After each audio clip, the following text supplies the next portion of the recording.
Mimicry is one of the greatest forms of flattery. New World is taking a lot from varied genres in the gaming sphere, as most games do.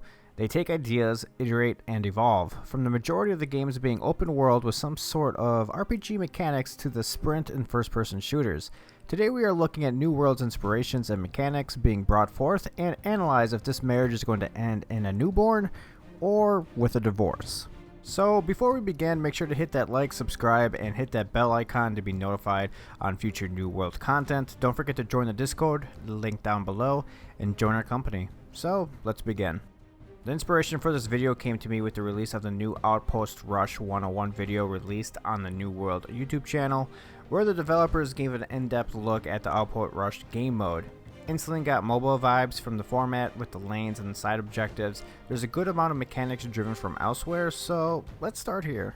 Outpost Rush, a 20 vs 20 battle where you're gathering resources, upgrading outposts, and completing objectives. This is very similar to Ashran from World of Warcraft, or any MOBA really, with the win conditions of reaching 1000 points via controlling zones or PvP kills.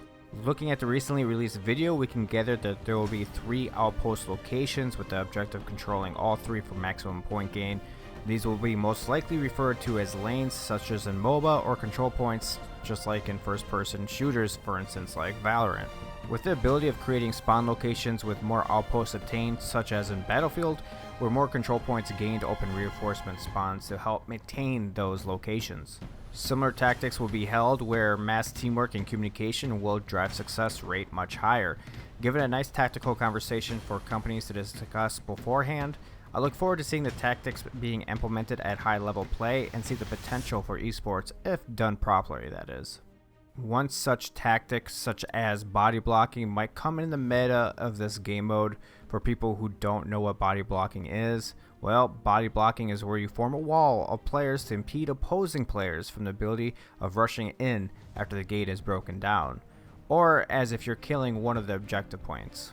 In New World and quite few other MMOs have this mechanic where no rolls, jumps, or teleports can break through that line. Think of the movie 300. Only way in is through. This is Sparta!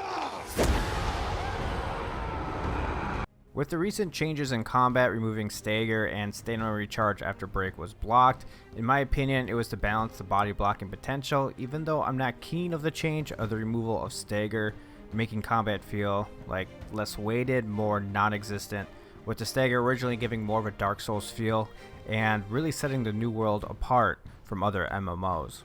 Now New World feels more identical to them and removes the differentiating factor. Just as in first-person shooters, the feeling of shooting is a key ingredient. With the stagger, body blocking would have been vastly harder to achieve with the ability to knock back players and force your way through, with now blocking needing to be broken and the opposing player being punished by depletion of stamina and being vulnerable to attack. Now, this was all hypothetical because the forts are currently small, which gives the feeling of claustrophobia, and you have to control the point for a bit before it actually switches to the other team. In turn, this may not even become a factor moving on, even though the combat has gone through some major changes. The swapping of weapons feels good and right at home, as in Guild Wars 2. It's quick and natural. With the live targeting system, feels like any more modern day RPG, broadening the appeal to players who may have never actually played or given this game a chance. They aren't the first to do this with Minecraft Dungeons and in the MMO sphere, Albion, where your gear, weapon mastery, and stat distribution determines your proficiency. Then there is housing, where it's similar to a lot of in the genre from Black Desert Option, with the best score wins the physical appearance. Along with that comes the fears of players being able to squeeze the most out of the expensive items in to win, even if the actual looks bad, it looks horrid. Along with poor quality of life options like limiting storage containers. So with the good comes the bad in any of these situations. With that being said, I don't look down on mimicry, as I see as an opportunity to improve what came before. Some decisions now may not be favored, but down the road may be the right call. Only time will tell. How do you feel about these similarities? With so many games nowadays, original ideas are hard to come by, even if it's usually just a play off something else. I hold a positive impression and have my concerns, but with the impending release, we will see how the game evolves in year to date. This was Feb, and until next time.